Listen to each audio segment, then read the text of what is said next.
Hey, it's Arvid, and this is the Bootstrapped Founder.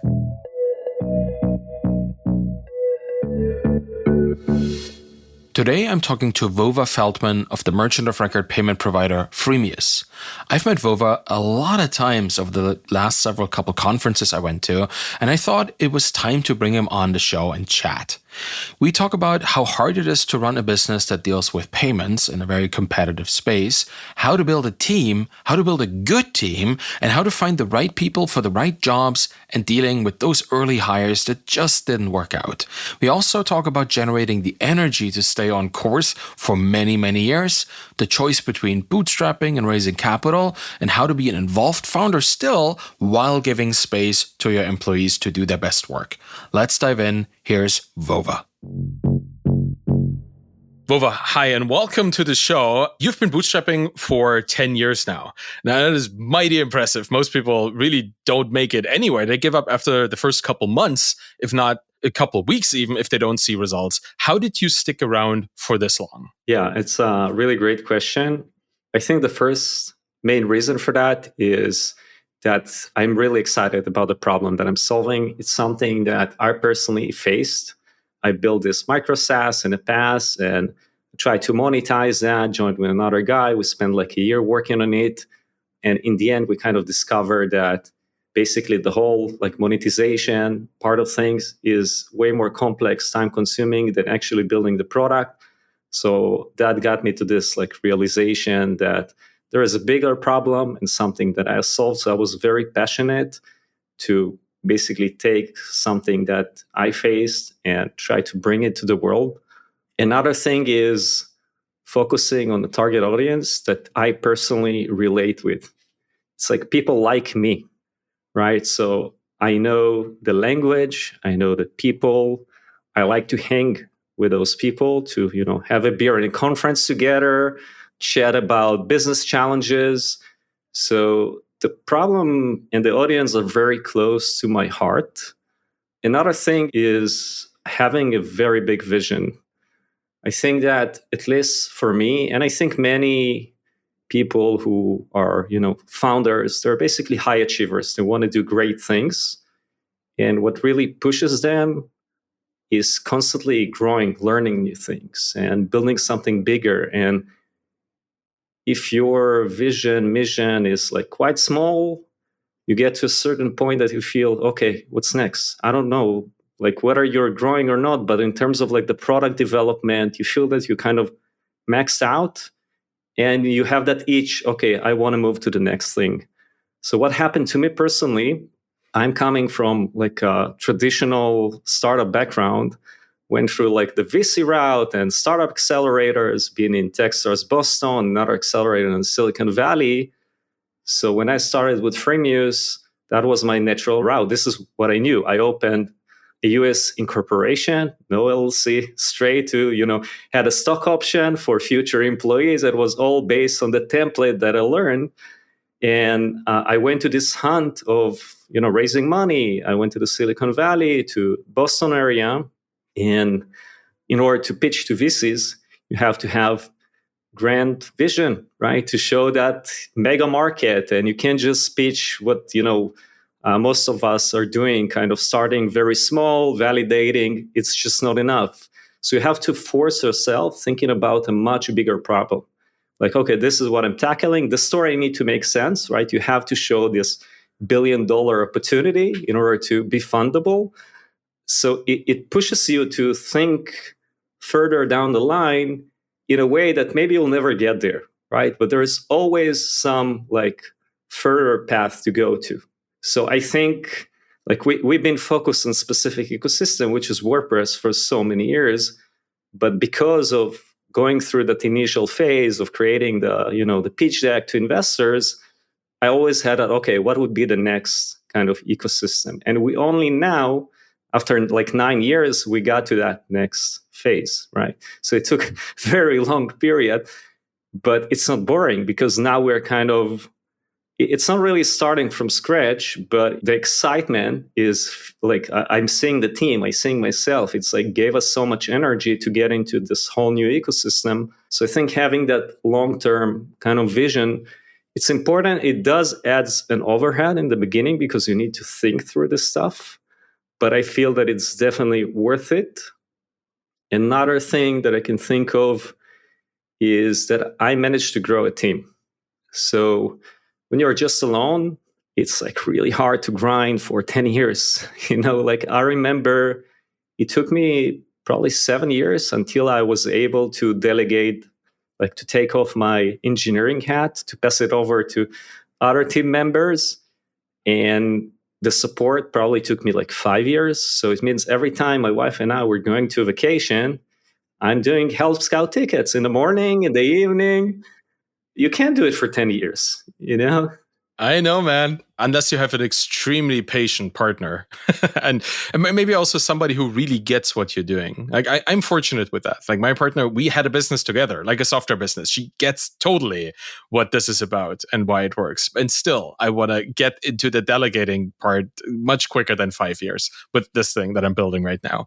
Because I know like it is stressful and it is anxiety inducing. And everything I hear you say makes perfect sense to me. Like have this vision, have interest in the people that you're serving, have an understanding of the actual need, and also be able to give part of the work to other people. Yet when you put them all together and you're only one person, like all of this is super overwhelming because you have to deal with everything at the same time.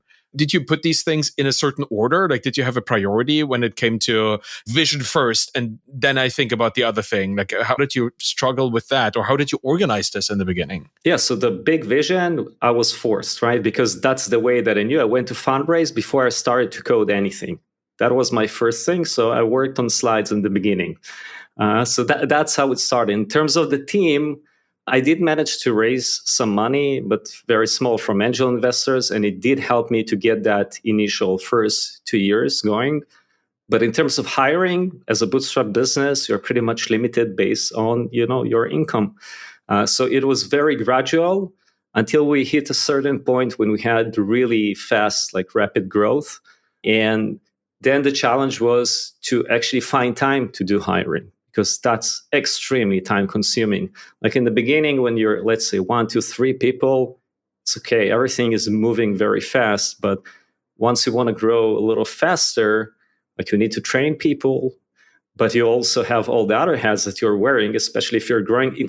It's this like constant battle of, oh, I'm growing the business. I have more money to spend, but now I have more support load from customers, because most businesses, it's kind of linear, the support and your growth. And it's hard to keep up with all those, like you said, there are like so many things that you need to do in parallel. It's very challenging. And I can tell you, because of the lack of time and the focus of being the CTO and the CEO and all this, I hired the wrong people. And also lack of budget. In the beginning, if you don't have a good budget to hire, so you have to compromise. You have to get junior people in the beginning, and you need to train them. So you also need to become an expert in everything, which is kind of insane, right? Because I learned how to be a marketer and a CEO and a developer, a product person, and a recruiter. And I mean, it's awesome. It's awesome that you acquire all those skills, but it's also crazy. And I want to say that with age, maybe, if you're 20 years old, you have 14, 16 hours per day. But when you get to the 40s, which is a lot of our, of the people that I met in MicroConf, my age, right? You already have kids and you can't work so much, period. It's just unrealistic. So the fact that I could take 3 weeks off completely and be with my wife and my baby when he was born is because I had a team.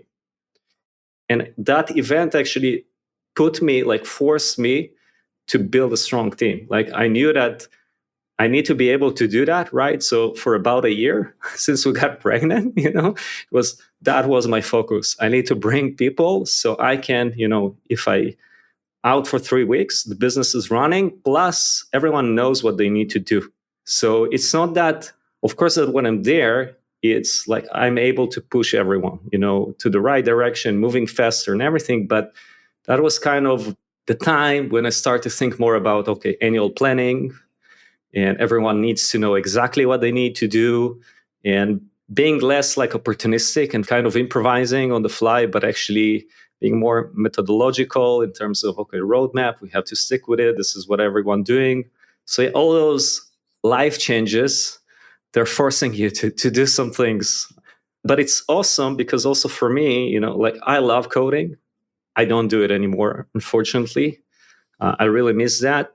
But I acquired so many new skills right now, So today I'm focused on recruitment, on talking, doing podcasting, all those things that, like, you may find it surprising. I'm introvert, like many people in our ecosystem. But once you go to 100 conferences, you learn how to talk with people. Yeah, I could tell when I met you in MicroConf this time around this year that you're comfortable there, right? Like you enjoy the company of your fellow founders and hanging out with them and talking shop with them and inviting them to do stuff and having chats with them, like this one too. That is cool. And I love in all of this that this is something you don't delegate, that's something you actually still do yourself, right? Like going to a conference and showing up with swag and handing it out to people and talking about the business and asking questions, like making partnerships happen. That is something that to me often sounds like, oh yeah, that's what business development people do, right? That's what this particular part of the business. Well, I'm still wearing that hat, the business development. Exactly. That's exactly what it is. Like that's the hat you haven't given up, because in your case, like you are a person that really gets your peers, and you sell to peers, right? You sell to entrepreneurs, you sell to founders. So it would be a waste of your connection with them to not do this yourself. Man, I love this kind of dichotomy of delegating, because on the one hand, you built a business like a founder, like became pregnant, need to change stuff. What's my runway? 9 months. Okay, got to fix this, right? This is such a founder mode of changing your own business as well.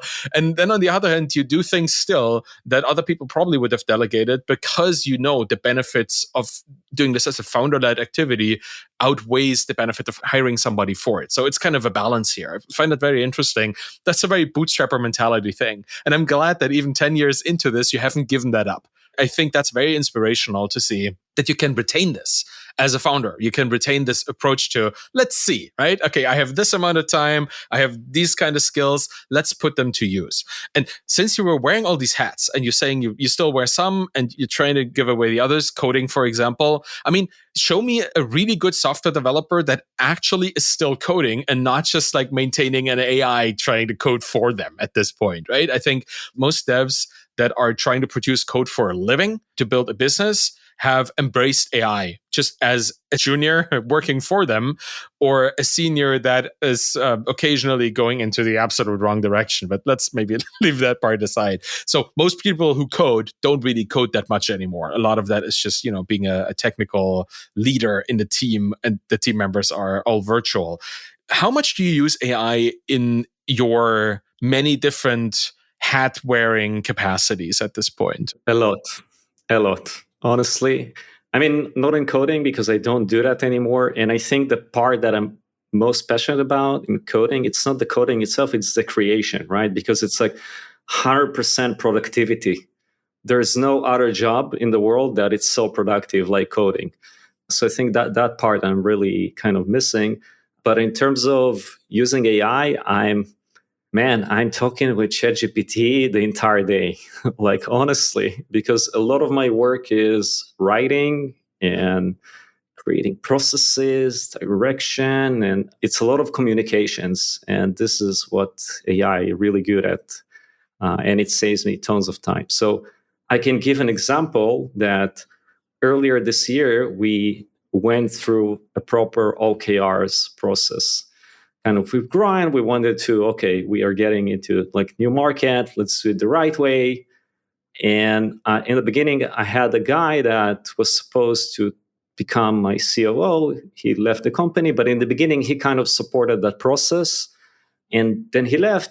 He did train me a little bit, but I was still missing information. And that's where AI really helped me kind of to fill all the missing gaps in the process. So it like helped me guiding us through a strategic process of how to do it, the terminology, why we do some things, why is this the practice, etc. Instead of going, and I did a little course as well, but this is like more practical. It gives you what needs to be done, and it is just I use AI a lot.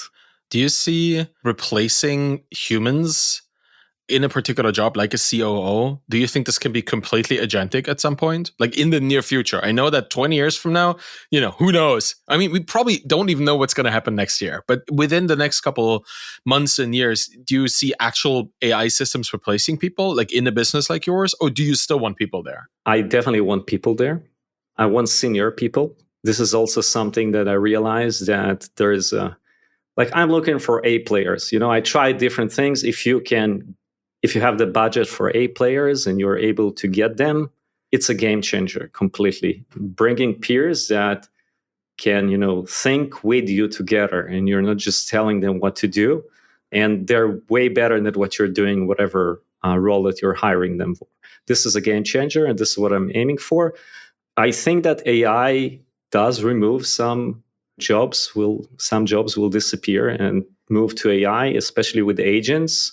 I definitely think that you still need the human side of things, but some roles will disappear. Yeah, for sure. Things in the balance, right? You don't really know where the software development is going, like as an actual job.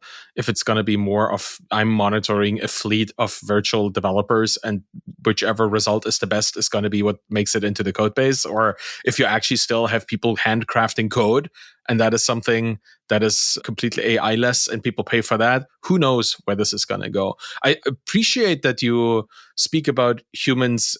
Like when you say A players, I see like somebody who really cares, right? It's somebody who has this internal deep motivation to do a great job because they know that they have an impact on other people.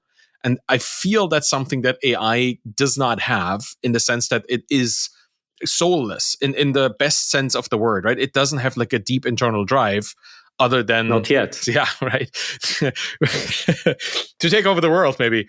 But like LLMs try to convince you that they're right. That is not the same as somebody who's motivated to make an impact on the world. So where did you find the people that you hired for Freemius? Because that's one of the things about hiring that freaks me out. I don't know where to look. So we're completely remote all over the world, as long as you can work European working hours, because that's something that we found we have to work the same time. Otherwise, at least for us, it is not working. This is how I build Freemius, and we want to be in sync and run as efficiently as possible. And I got people through different channels, and I think the best and the easiest hires are from referrals from other team members that worked with a person in previous job, and it saves the time to hire them because they can just they're already qualified, and just by kind of a trust, someone you trust, a third person. But I also found amazing people through other channels. Some of them were using Freemius, so people in the ecosystem. I am looking for people, at least in our size. We're at 20 right now. We're still small, and I do care to bring people that care about our mission, that are really motivated beyond the doing exceptional job for themselves, but also get excited about the problem we're solving, the people we're serving. So they'll have that passion beyond just, executing their job. So this is a critical part for me. And I'm always looking, the hiring process evolved over the years, obviously. But I got some people through my personal network. Like when I was looking for a CTO, I was literally dating with someone on a weekly basis. So it's about sending your arms to all your connections. For me, it was the other founders that I know, and kind of spreading the word, going to a beer with them, kind of getting them excited about what we're doing. So whenever they meet or know about someone who is technical in that case, they just met me and they're excited about what they're doing. They say, hey, I know this guy, a friend of mine, right? He is working on something exciting. Maybe you should meet. But you have to stay on top of mind. So it took me 2 years to find a CTO of a lot of beer drinking, honestly. Well, that's suffering that I'm willingly going to do. Yeah. But yeah, I mean, that is impressive. 2 years of just keeping at it. Again, this is something that most people probably would stop a couple months in. Right? That's something that for most people feel, I'm going to do something else, or I'm going to get a recruiter to hire one for me. But you stuck with it. I just want to point this out because that is something that I struggle with, like to stay on top of things and just keep doing them even though they don't work. I mean, with Podscan, it took me a year to become profitable. That is enough. Like a year of not being profitable and trying to be profitable, that is a lot of work. But doing this for 2, doing this for 4 or 5, phew, that would be a lot of stress and anxiety. So how did you find this motivation like every single day when you did it? Like what is the driving force? I know you have a mission, and it would be nice if you could actually state that, if you could say like exactly what the mission of Freemius is, because I think that would be very interesting to hear like the nuanced take you have. Is the mission enough to stay that focused for that long? It's a combination of the mission and the drive to grow. So the mission is helping fellow makers to make a living out of their passion. This is our mission, which turns what we're doing as a passion as well, right? So it's kind of meta. And it came for a reason, right? So it took me many years until I realized that I have to do it. So we've been stuck in this 9 to 12 team members for about 3 years. And it was this limbo that, we hire someone, hire another, fire, and we constantly, a little more, a little less, a little more, a little less. And I realized that I can't keep, I have to bring senior people. I can't keep growing it myself because you can't hire great people when you don't have the time to invest in that. Simple as that. So I realized that if I want to grow beyond that 12 team members, and I felt that we had to because we're growing a lot customer-wise, so we have to keep supporting them, I have to invest in building a leadership team. So this is what I've done. I had that mission to build that kind of leadership team in that phase. And this is what I started to do, basically, as long as it takes.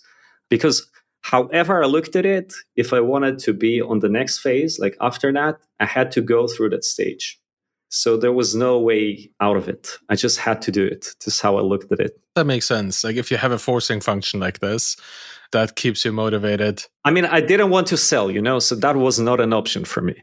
And there's no point to close because it's working and it's growing.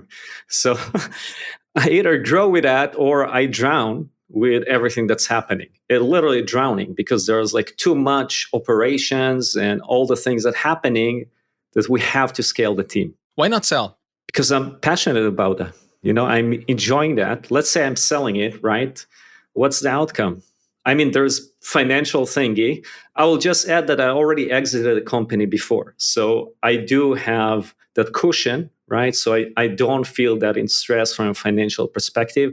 And this is definitely important. So I would say that before you make that first life-changing exit, if you have an opportunity to sell, right, you should definitely consider that. But I didn't have that pressure. I was doing something that I'm really excited about.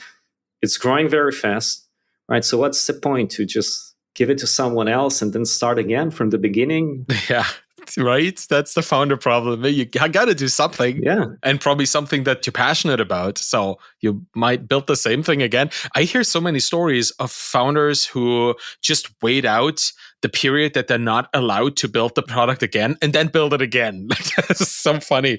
The non-compete expires and they're right at it again, which is kind of, you're right, pointless if the passion is in the product itself. Yeah. And I had so much more to build and to do. And the vision was there. It's big and it's still gigantic for me.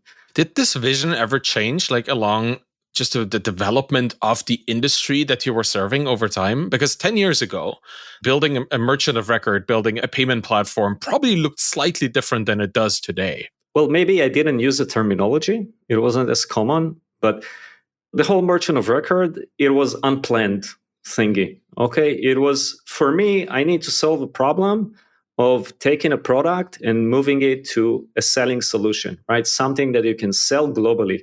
That was the problem I'm trying to solve. And then I looked on an ecosystem and I see that Stripe and PayPal, they are only available in a limited amount of countries, but the world is much bigger. And I do want those people all over the world to use Freemius to solve their pain and solve their problem. So how do I do that? okay, we need to take the payments and use our payment gateways. So that was the reason. It wasn't about, I want to solve sales taxes. No, it's a pain in the ass. I don't want to deal with that, right? Yeah. But indirectly, you get into those problems, you solve them as your personal pain, but it's amazing that it, relieve all the other that are using freebies, that they don't need to deal with that. But it wasn't about, oh, let's do a merchant of record. Has it become easier to do payments globally? Because in my, let's call it naive mind, the internet economy just gets better and better at building technical solutions. But then I remember when we ran Feedback Panda, the business that I sold and exited a couple of years ago, at some point, India had a banking regulation overhaul that made it almost impossible to get like recurring subscriptions going. So things got harder instead of easier. Like how does that work for you as somebody who has to take money from like hundreds of countries at this point? There is always something. Always. Yeah. It's never ending. There are regulations coming all the time. Now the next one, the European Union love regulations. No, they love that. Yeah. They're constantly coming with new things. GDPR, EU VAT, like they are the one that kind of pioneered the whole concept of, let's charge people, even if they're not, let's charge companies, VAT, even though they're not local. And everyone said, oh, they can I curse in this show? I don't know. Yeah, sure. If when it comes to VAT, please do. Yeah. Yeah. So everyone said, oh, fuck, there's an opportunity to make more money. So all the countries started to kind of follow that pattern. But there's the Accessibility Act coming. I mean, the origins of what they're doing makes sense in some of the things, but it just keeps adding complexities all the time. And when you have to sell globally and comply with all those regulations, I think that one of the biggest underestimated things are maintenance. Okay, you start, collecting, remitting, dealing with taxes or some regulation in one place, but it's not done. You have to constantly keep watching, monitoring what's happening, like taxability, classification changing. One place is charging SaaS today. Tomorrow they change the rule or the tax rate is going down or whatever. So you have to monitor all these signals, and yeah, it's never ending. For a company of 20, that sounds like a lot of work. Like I would assume that, if you mentioned Stripe and similar big players in the field, they have thousands of employees. Half of them probably are just lawyers trying to figure all of this out, right? So even they struggle with that. Like for a much smaller business that is more focused in terms of who they serve, and therefore can handle this, it still must be a lot of work, right? For a team of 20. Like, does that ever make you want to build out a much bigger company? How do you approach this? Yeah, I want to stay as small as possible as a team, but we do need to grow and we are hiring, right? But I don't want to go crazy, not right now. I don't think it's needed in our case, maybe in the future, just in a way that, the bigger the organization, things are just slower. That's the way it works. You have more smarter people and you want to hear their advice. So it's just taking longer.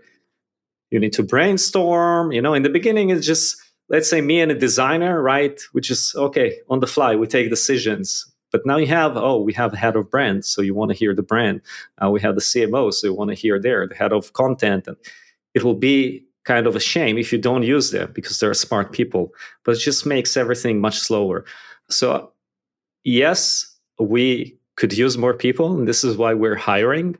I would say that also, unlike mega corporate, we can move faster, and also we are okay with some risks. We have some exposures that we're just living with, and it's okay. When we get to a bigger size or the exposure is bigger enough, we can deal with worst case, we will take the penalty, of whatever it is. So we're risk takers as a smaller team. That resonates with me because that's just what founders do, right? Like if you serve founders, you might just as well be one, and be a little on the entrepreneurial risk-taking side. Makes perfect sense to me. And I think it also impacts how you decide what to do with the business and what you don't do. It feels like you could do everything and even further expose yourself to risks. But when I look at the product and I look at how you present and position yourself, it is very clear that you're hyper-focused on a specific kind of the market. And the features that you offer are also focused on this. You're not trying to be the solution for everybody everywhere at all times, right? You're very, very specific in how you approach selling product over the internet. So I wonder, did you ever consciously choose to not build something that somebody else may have, but you found like this is something that we don't want to look into, that we don't need to extend resources into? Yeah, absolutely. We're limited, we can't just build everything. A very common and complementary request that's coming is, why can't we sell services? Right? I'm building a product, but I'm doing some customization work for a client. So why can't we also sell services on top of that? We already have the checkout there. It's just about, let's add another product and plan, but it adds additional exposure and complexities and legal stuff and taxes that we just don't want to get into. And this is not our bread and butter. I do feel that maybe in the future, once we accomplish all the big things that we want to do with selling software, maybe we can do some expansion to services. But you can't be us plus offer an Upwork, leaving the marketplace aside, but all the entire process of hiring like service providers in parallel with 20 team members. It's just not feasible. Yeah. And I think that makes you different in a very good way, because you're not even trying to chase that. Like, you know what you can do, you know what you can do well, and you know where, if you were to put like resources into this, it would kind of be a waste of your time, at least now, right? At least for the existing team, the existing business. How else are you different from like the existing payment providers in the field? So the same way that we didn't start with, we want to be an MOR, the vision was, we want to solve the whole commercial aspects of selling software globally, not locally. Locally, it's easier. It's a different set of problem. And one thing that we notice is that software makers, they're really good at coding. They can put the checkout, the billing maybe, but they're not good in many other aspects like marketing and pricing and packaging and all this stuff. Like, they need some guidance, or preferably those things should come built in as part of the solution. So the way we look on the problem is, we're not only solving like the payment or the billing side of things, we're looking on the entire customer lifecycle, from before they buy until they cancel and after. So someone starts checkout and they abandon before even entering their email. With Freemius, you can show an exit intent pop-up.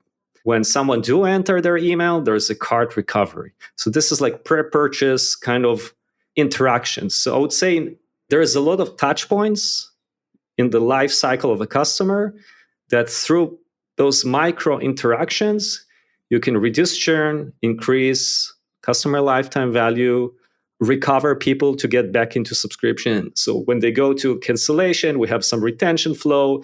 Even if they cancel, when they get to license ending to the period of their subscription, we kind of re-encourage them, try to recover that subscription. So there is a lot of those micro interactions through emails, through the checkout, through the customer portal. And with Freemius, we tackle it automatically out of the box. So you don't need to think about this stuff. And we keep adding those as we go. So a big part of the solution is focused on conversion rate optimization and marketing automation built in. So you don't need to plug ConvertKit and start thinking, oh, how do I phrase that email? What is the email? And what event do I need to trigger that email? So this is all coming out of the box. And the alignment in interest is there because it's a revenue share model. So the more we can maximize your financial potential, we're benefiting from that directly. So this is one pillar. How we are different. The second, like I said, people don't necessarily know how to price, package, how to do marketing, etc. So we take very proactive approach. We do a lot of educational guidance through our different channels, video, blog, podcasting, etc. But we are also happy to hop on a call with founders and discuss this stuff. So how do you package your product? And I actually was very, very excited when I went to MicroConf and I met Rob, because what he's doing through TinySeed is I felt so much kind of the same stuff that I'm doing with founders through Freemius.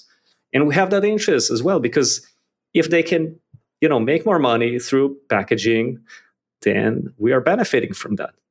And the last one, give me the third one. Oh, for sure. Go for it. Is the whole network thing. So just as microcone, right? It is critical in order to succeed in business to have a network. So network is a big thing for us, the third pillar. So we're building that community through a Slack, through physical events that we're doing together. So we constantly try to create opportunities for makers on our platform to partner with each other, learn from each other in terms of exit opportunities. Because we're connected with many makers, naturally, buyers of businesses want to be connected with us. So when you want to sell your business, people naturally come to us, to me, saying, hey, like, do you know someone that could be interested? So we're also making that connection. So I mentioned at the beginning, looking on the entire life cycle of the customer, we're also looking on the entire life cycle of your software business, from the launch, scale to exit. Because in our ecosystem, in Bootstrap world, you don't do IPOs, right? You're most likely going to die or sell. So hopefully you get to the sell side of things, Yes. and we're there to help you also to sell it. Man, there is so much in these three answers. I think there are three really major lessons that I just want to highlight here again, because really, thank you for sharing this. First one, like I was talking about how you don't do this kind of horizontal integration, like going with the services or this or that. You're doing a full vertical integration. That is amazing, because that kind of leads to the second one, the alignment. Like you understand perfectly what a founder needs, what a software entrepreneur is good at and may not be good at. So by taking all this and solving it for them in one like fully verticalized package, you get the alignment because you understand, right? Like if you were somebody who was just trying to serve that market, but you didn't get the personal perspective, you wouldn't do these things, because you would say, they can do this themselves, but you know that they don't like it. You know that they may not even be capable of coming up with the idea of doing it in the first place. So you take that and solve it for them. And then you build a community of people, like not just on the business level, but on the founder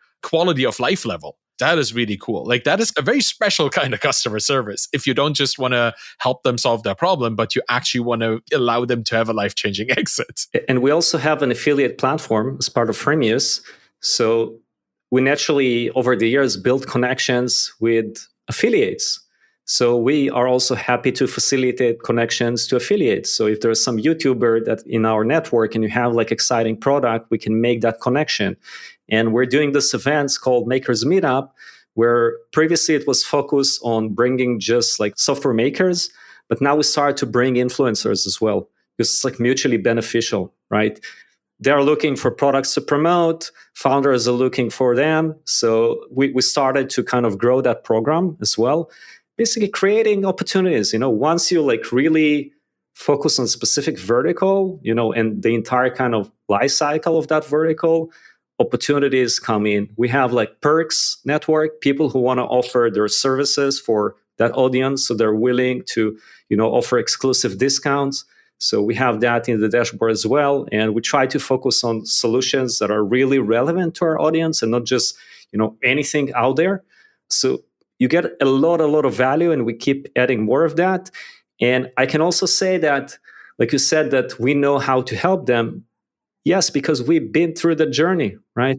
And this is why it feels that like our audience is pushing us to grow as well, because we're acquiring all this knowledge, experience, and data, right, that we can pass over to help them be more successful in their business. Yeah, you're definitely facilitating growth and growing yourself as a consequence of that. That is amazing. And one thing that really stands out is how you do not shy away from connecting. Like that's something, and you said it, introvert, right? Introverts tend to stay at home. We sit on a couch, we read our books, we do our computer stuff. But to be out there and connecting people, like both in terms of connecting your customers with their customers, and then connecting your customers with other people like them, and then connecting them with a potential acquirer, and so on. That is an intentional effort that I'm really, really happy you're doing, because this is what a founder really is, a connector, like a facilitator, somebody who becomes part of a community or fosters community in the first place. So that is amazing. And it brings me to, let's call it my last question. If people want to connect with you and learn more about the business and learn more about the events that you are at or that you are facilitating, where do you think they should go? Where should they check on Freemius News and News of Vova?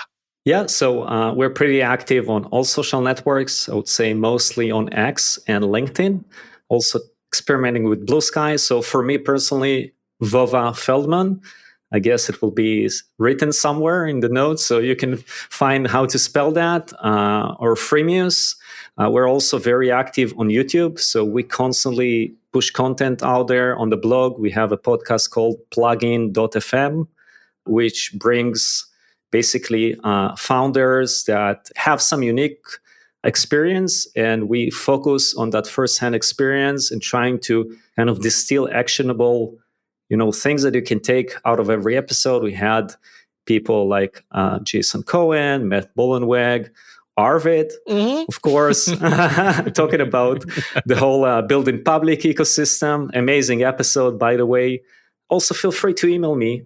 Honestly, I'm available. So it's vova@freemius.com. You are available and you're present in the community. I really appreciate that. And thank you for sharing all these insights into Freemius and your journey today. I think I'm still very inspired by this. I was glad to meet you at the conference, and I'm super happy that you got to share 10 years, man. That is a lot of time, and a lot of time building something really, really cool. Appreciate it. Thank you so much for coming on the show. Thanks for having me. It was really awesome. Appreciate that. And that's it for today. Thank you so much for listening to the Bootstrapped Founder. You can find me on Twitter at AvidKahl, ARVIDKAHL. And if you want to support me in this show, please share Podscan.fm, my SaaS business, with your professional peers and those who you think will benefit from tracking mentions of their brands, their businesses, and names on podcasts out there. Podscan is a near real-time podcast database with a stellar API. We have 32 million podcast episodes in the back now. The database is humongous. Please share the word with those who need to stay on top of the podcast ecosystem.